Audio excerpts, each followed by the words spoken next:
கூட்டத்தில் கலந்து கொள்வதில் நான் மகிழ்ச்சி அடைகிறேன்.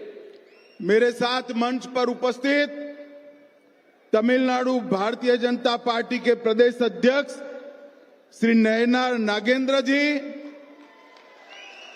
जिन्होंने बहुत अच्छे तरीके से पार्टी को आगे बढ़ाया, ऐसे हमारे पूर्व अध्यक्ष के अन्नामलाई जी,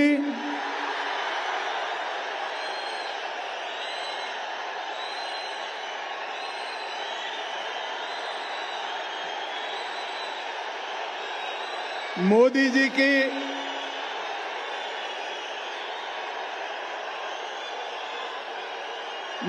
जी की मंत्री परिषद में मेरे साथी डॉक्टर एल मुरुगन जी, श्री एपी राजसिम्मन जी, डॉक्टर सुधाकर रेड्डी जी, श्री प्री राधाकृष्णन जी, डॉक्टर तमिलसाई सौंदर्यराजन जी,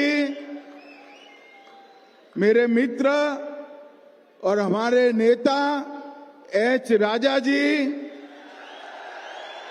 बहन वानती श्रीनिवासन जी, श्री चक्रवर्ती जी, श्री रामा श्रीनिवासन जी, श्री वीपी दुरईसामी जी, श्री एसआर शेखर जी, श्री पी कार्तिकेय जी, डॉक्टर के पी रामलिंगम जी, एल मुरुगनानंद जी, के एस नरेंद्रन जी, और आज तमिलनाडु के कोने कोने से आए हुए मेरे देव दुर्लभ कार्यकर्ताओं को मेरा नमस्कार प्रणाम.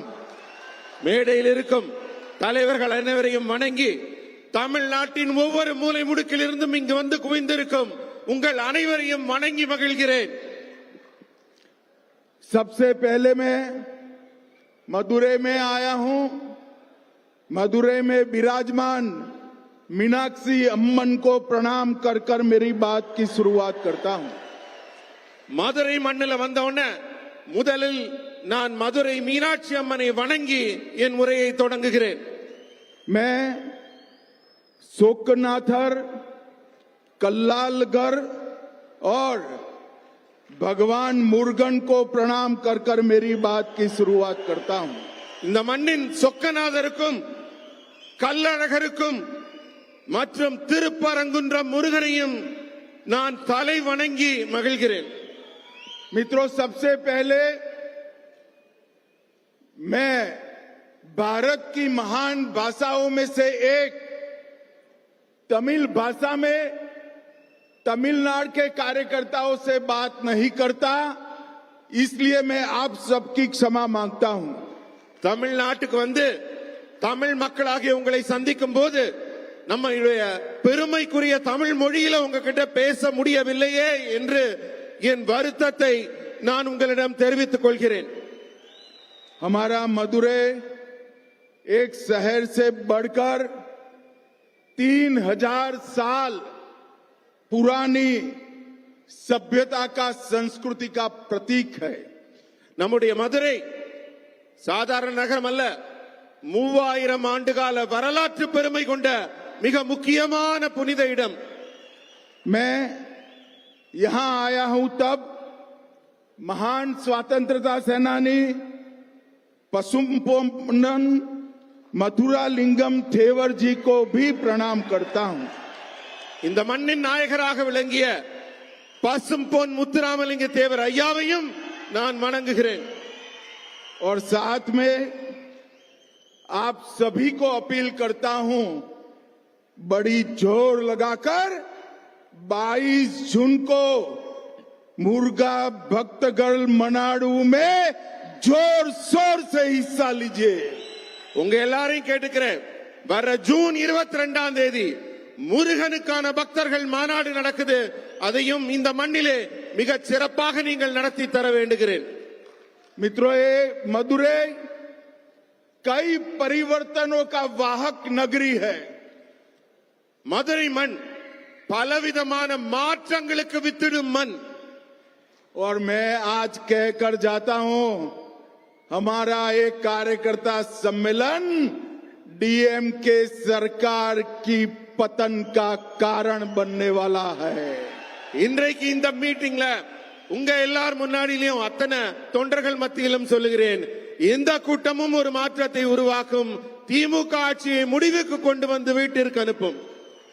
2026 में इस तमिलनाडु में फिर से एक बार एनडीए की सरकार बनने जा रही है. भारतीय जनता पार्टी एआईडीएमके की सरकार बनने जा रही है. உங்ககிட்ட எல்லாம் சொல்றேன், வரக்கூடிய 2026 ஆண்டு தேர்தலில் என்டிஏ கூட்டணி மிகப்பெரிய வெற்றியை பெற்று பாரதிய ஜனதா கட்சி அதிமுகவின் கூட்டணி ஆட்சி அமைக்கும்.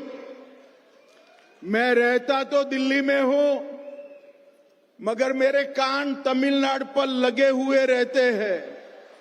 நான் எந்த நாட்டின் எந்த பகுதியில் இருந்தாலும் என்னுடைய காதுகளும் என்னுடைய சிந்தனைகளும் தமிழ்நாட்டின் மேலதான் இருக்கிறது. ये मुख्यमंत्री जी कहते हैं कि अमित शाह डीएमके को नहीं हरा सकते.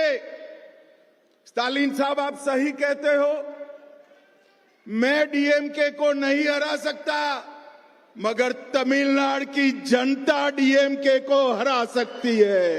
இந்த நாட்டின் முதல்வர் சொல்கிறார், அமித்ஷா அவர்களால் திமுகவை தோற்கடிக்க முடியாது என்று. அவருக்கு சொல்றேன், அமித்ஷானால தோற்கடிக்க முடியாதுன்னு நீங்க சொல்றது சரிதான், ஆனா இந்த நாட்டின் மக்கள், தமிழக மக்கள் உங்களை தோற்கடிக்க இருக்கிறார்கள், காத்துக் கொண்டிருக்கிறார்கள். और मित्रों, मेरी बात याद रखना, मैं देश भर के चुनाव में हिस्सा लिया है. मैं पब्लिक की नब्ज जानता हूं, जनता की नब्ज जानता हूं.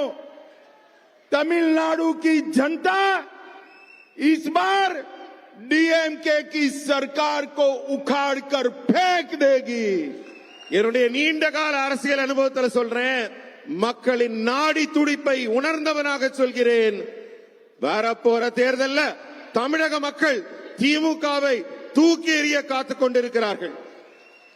भाई और बहनों, मैं तमिलनाडु की जनता का इसलिए भी आभार करना चाहता हूं कि ऑपरेशन सिंदूर के बाद हमारी वीर सेना और हमारे नेता नरेंद्र मोदी जी के समर्थन में जो तिरंगा यात्रा है तमिलनाडु में निकली है, वो देश के किसी भी हिस्से से कम नहीं है.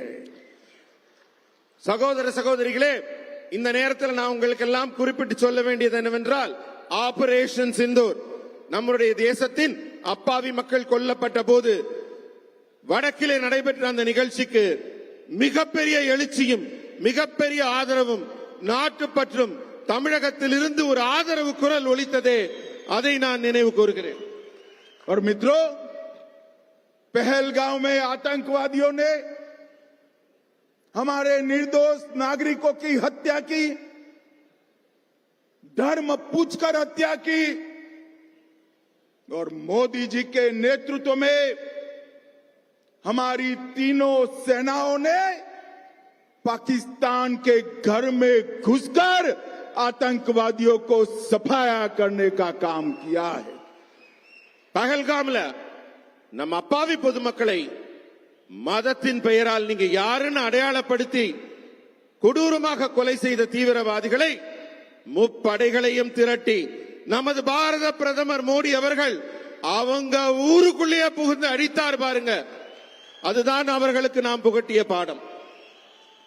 भाई और बहनों, नरेंद्र मोदी जी प्रधानमंत्री बने उसके पहले कई आतंकवादी हमले हुए, इससे भी बड़े हमले हुए, मगर कोई जवाब नहीं दिया जाता. 14 में मोदी जी प्रधानमंत्री बनने के बाद उरी, पुलवामा और अब पहलगाम हुआ. हमने सर्जिकल स्ट्राइक, एयर स्ट्राइक और सिंदूर ऑपरेशन कर कर आतंकवादियों को करारा जवाब देने का काम किया है।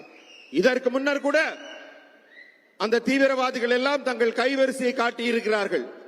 ஆனால் அப்போது எல்லாம் இத்தகைய வீர தீரமான செயல்பாட்டை எல்லாம் முந்தைய அரசுகள் வெளிப்படுத்தவில்லை. ஆனா பூரி ஆகட்டும், புல்வாமா ஆகட்டும், தற்போது நடந்திருக்கும் ஆபரேஷன் செந்தூர் ஆகட்டும், நமது முப்படைகளும் ஒன்று திரண்டு